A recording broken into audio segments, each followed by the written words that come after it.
New protests broke out in Delhi, Chennai, Bangalore, Kolkata and other cities on Monday.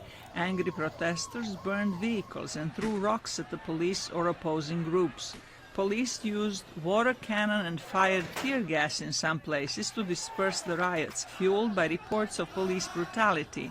More than 100 people were wounded. When the police came, we thought that at least now we are safe because the crowd ran away. But it came out totally opposite. The police started beating us and abusing us in a very communal way. I believe in a certain faith. So I said, Ya Allah. And they started saying, you guys are terrorists.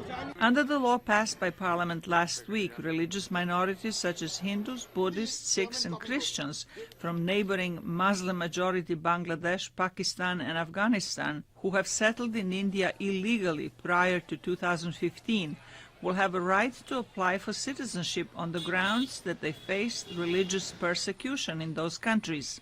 Muslims say the law is part of Prime Minister Narendra Modi's Hindu nationalist agenda to marginalize the Islamic community in the country.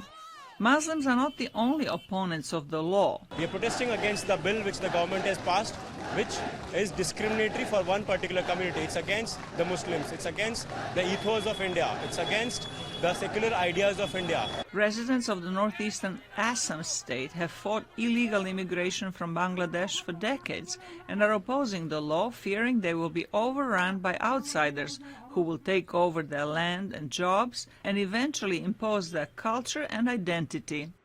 Modi says the law does not pose a threat to any Indian citizen. On Monday, he posted a tweet appealing for unity.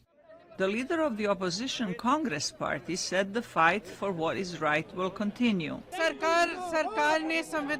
government has attacked students by entering university, so we will fight for the Constitution.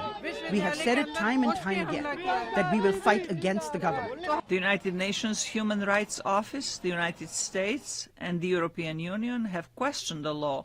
India's Hindu-dominated government says Muslims are not covered by the new law because they're not a religious minority in the neighboring countries and therefore do not need India's protection.